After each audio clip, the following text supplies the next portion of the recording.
Good morning, everybody. Today I'm going to do this will be part one of a two-part tutorial on doing watercolor backgrounds. And you'd be amazed at how many things you can do with a background of using watercolors. This first one I'm going to do, I'm going to get wet on both sides. Now, if you don't know if you'd like to do watercolors, or you don't have the supplies, but you think you might want to try this, you can buy a student grade paint and paper, watercolor paper. Get it at Hobby Lobby, Michael's, even Joann's I think carries it. And student grade is not as expensive as artist grade. Now they're not quite as good of products, but when you're just trying something out, you know, they make a good alternative to see if it's something that you might be interested in doing. And the nice thing about these backgrounds is you can use them in all kinds of projects, from scrapbooking to greeting cards to gift tags. Okay, now I've got it on both sides here. Make sure that I don't want any water to puddle on it, but I want to make sure that I have it all covered. Okay, now I'm going to get my paint pretty wet. Pick a blue here that I want to use. And I'll show you how wet I'm going to make this. Excuse my messy palette, but I seem to do better with a messy palette. Okay. And this is all you're going to do with this, is just put it down in a few areas. If you want some that's a little bit brighter, just pick up paint and not without the water, and that'll give you some different shades. Now I'm going to go with green, and I'm going to go with maybe an olive green. I think I'm going to add just a tad bit of brown with it, so it's not quite so bright. And I'm going to add that in. Now I know this looks like a mess. That's what makes it so much fun. You have to stay in the lines. You don't have to make it look like anything. And because I never know when to stop, I'm going to add a little bit of yellow in with it. Now, you could decide if you want to leave any white areas on your paper. In some projects, you might. In what I'm going to be doing right here, no, I'm not going to worry about leaving any white on it. Watercolor painting is different from acrylics and oils in that you cannot add white later. If you're going to have any white in your painting, you have to save it from the get-go and not cover it with paint. Otherwise, you can't get it back. Now what I'm going to do is I'm going to spray this, get it even wetter. And then this is the fun. We're going to just let it run. Isn't it pretty?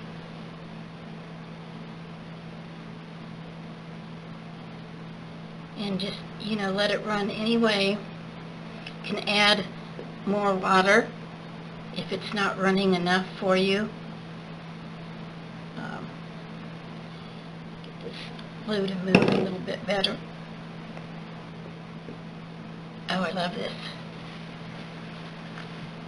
Okay. that right there is going to make a beautiful background. The colors are soft,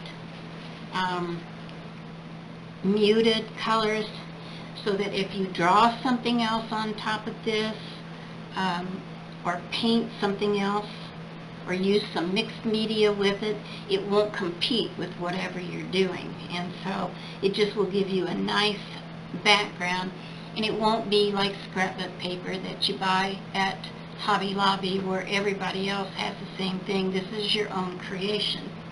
Now I'm going to show you one other option on this one, and this isn't always a dramatic effect, but it's kind of fun. This is just plain old cling wrap. I think my brand is that I got in my kitchen is Glad. Kind of crunch it up and press it down on top. The only bad thing about this is you have to let it dry. So leave it on there just like it is, set it aside and let it dry. And I've got one, I'll run get it here in a minute, that has been drying for about an hour. It may not be enough, but I want to show you, in the meantime, I want to show you one other thing that you can do.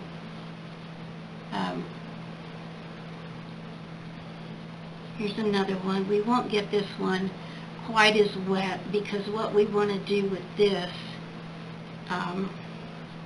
it needs to be damp, but not wet when we do it.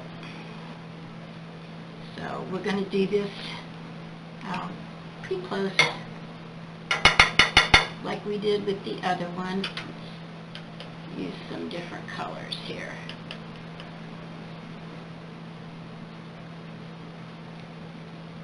Use one of my favorites.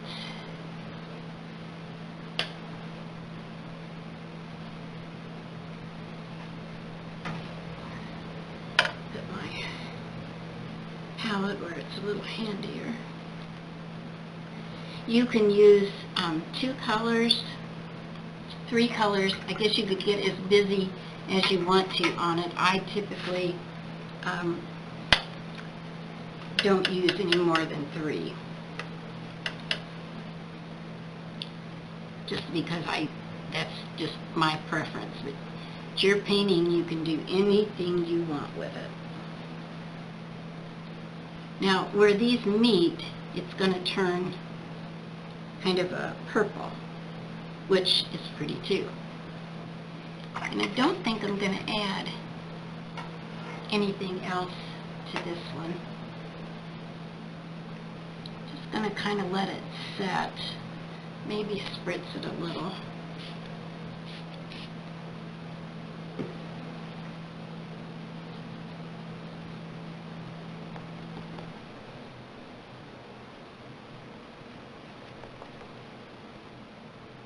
Oh, that's going to be pretty. I could have added a little bit of yellow on that too, but I decided just to go with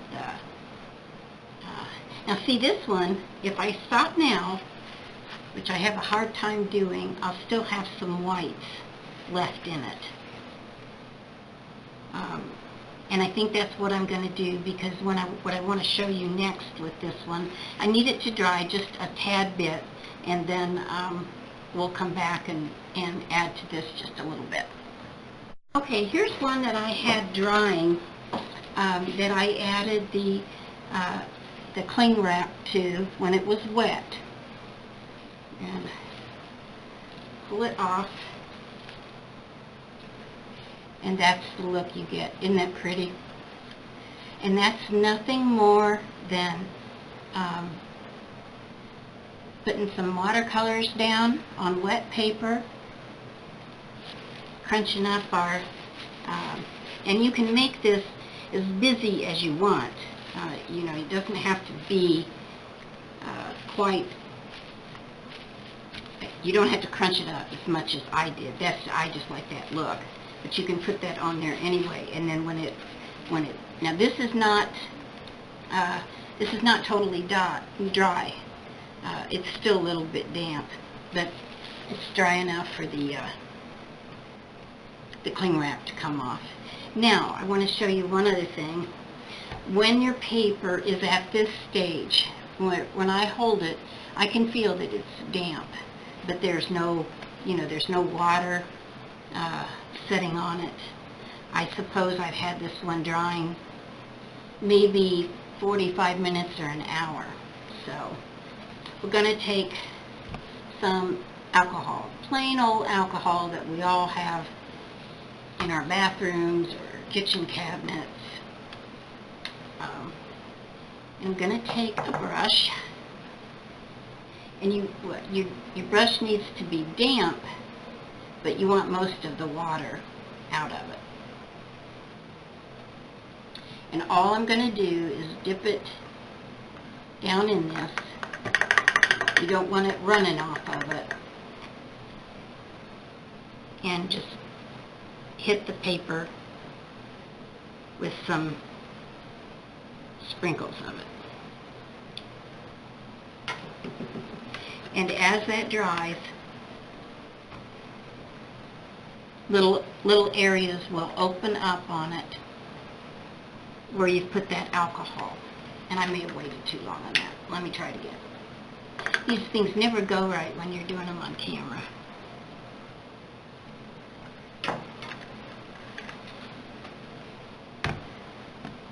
This one's a little wetter. Let me try this. That one might be too dry. Let me try it here. This will be our... it doesn't work on dry, and it doesn't work on real wet. So we'll try this.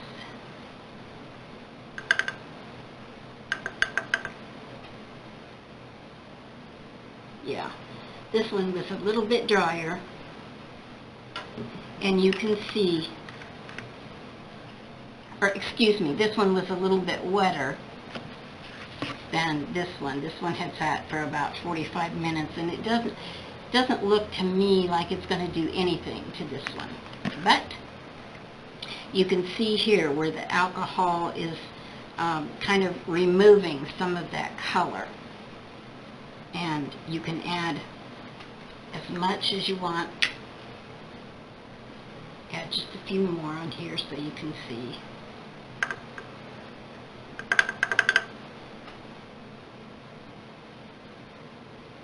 So I guess the trick to alcohol is to get it at the right time. Yeah. And see, these are, see how that's doing, these little circles, and depending on how thickly you put it on there, you'll get different shapes. It's just kind of a different look for your background, and maybe something you want to try and maybe not. Now,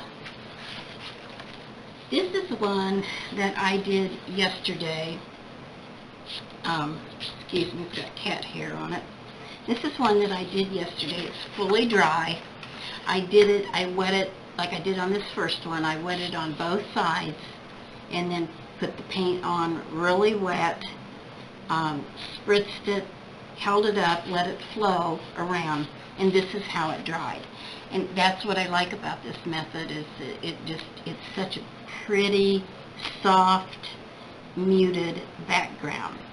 But we're going to add a little bit to it. And these are some things that I think we all have around the house.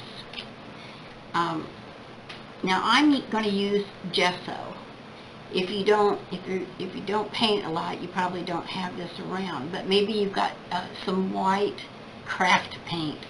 Will do the exact same thing. Or actually any color that you want. This is an old driver's license of mine. Always keep your old driver's licenses because they always come in handy for this kind of stuff. And what I'm going to do is I'm just going to brush some of this gesso along the edge.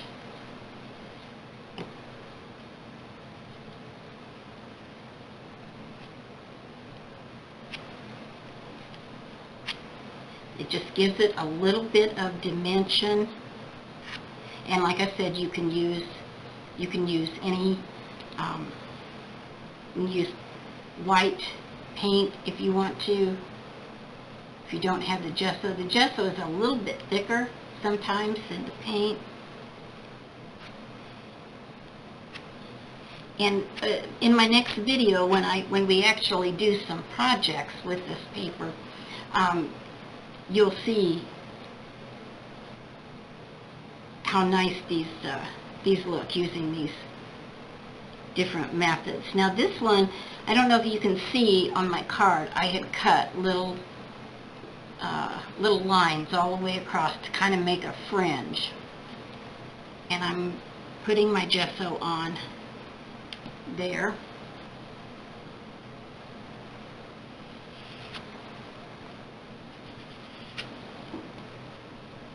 And that's just one other little pattern you can get from it.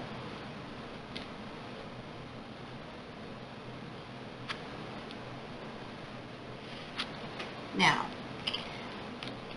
many of you probably have, remember this is the old plastic canvas is what they call this, and they sell it in art stores, and Joann's has it. They come in sheets, usually like 10 by 10 or 12 by 12. And we used to, years ago, we used to make, use yarn and make all kinds of little coasters with them. My mom used to make coasters for us for Christmas. Well, just take this, and if you don't have this, maybe your husband has some drywall tape. That's perfect for this. For the drywall tape, you'll just cut off a piece. It'll stick to your paper. Put it down, let it stick, and put your gesso on, and then pull it up, and you'll have a cute pattern. But I'm just going to put this down here like this. I think I'm going to use my palette knife for this. If you don't have a palette knife, a brush will do, or an old plastic knife or anything like that. And you're just going to put this gesso or paint or whatever you have, and just push it down. Now I got a little bit too much on there. Although I like that, it's not what I intended.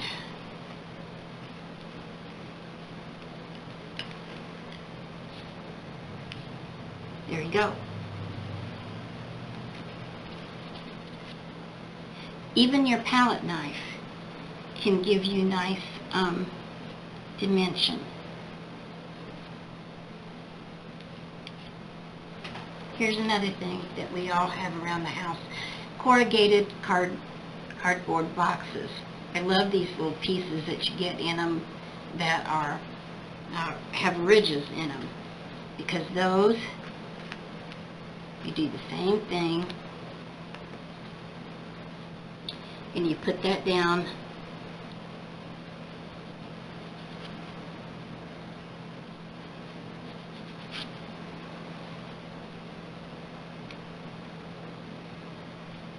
do as little or as much as you want to do. Try this down here too.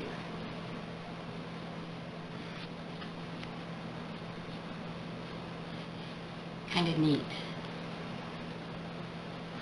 And I know you can probably find a lot of other things around the house that you can use. You can make stamps like out of bottle caps, and brush some paint around the edges of your bottle cap and use them as a stamp. You can just go on and on. Once you start doing a mixed media, you won't ever look at anything else. You'll always look at everything differently, because you'll see something and you go, ah, I know I could use that in my mixed media. And so anyway, this is just some of the things. Oh, I got one more I want to show you, if I can find my bubble wrap. Bubble wrap is always one of the best. It's one of my favorite. things. You just take, and this is a small bubble wrap. You can use the large. I just always prefer the small. Again, you can use your gesso, or you can use craft paints, any color that you want. And just press it on there.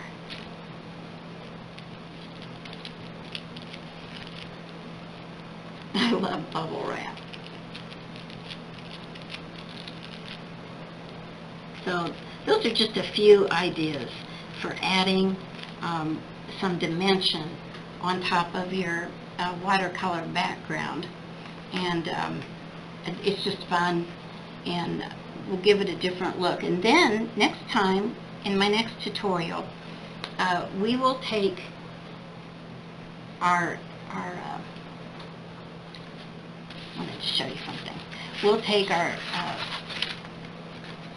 backgrounds, and we'll embellish them and make a few things. And I wanted to show you this. This is a painting that I did, but without the pink flowers and the purple. The rest of it was just the background I did. It wasn't wet on wet. I didn't have my paper roll wet, and that's why you'll see some hard edges in there. Then when it dried, I came back on with watercolor, but a little bit deeper, not quite so much water, and I just kind of painted the flowers. And the flowers are easy. They're just little stylized flowers. And that will give you an idea. Here's another one I did that I also used the alcohol on after it was partly dry. That'll give you another idea of that one. Excuse me, I didn't realize I was so far away from these. These are little gift tags that I make. This one had the watercolor background in two shades of blue, a darker blue and a lighter blue, and then I went over it with the bubble wrap, with the white on it. That's how we got that. This one was a watercolor background. I think it looks to me like I used the kind of fringy side of the driver's license with gesso on it. This one, I think I actually did use the drywall tape on this. To just put it down, put some gesso on top of it, pulled it back up, and I don't know if you can see all these little lines in there. But it's just unending what you can do with these things. So check back with me in a few days. I'll try and have my second part of the tutorial up, and we'll make a few things that can give you an idea of what all you can make from this. So thanks so much for stopping by.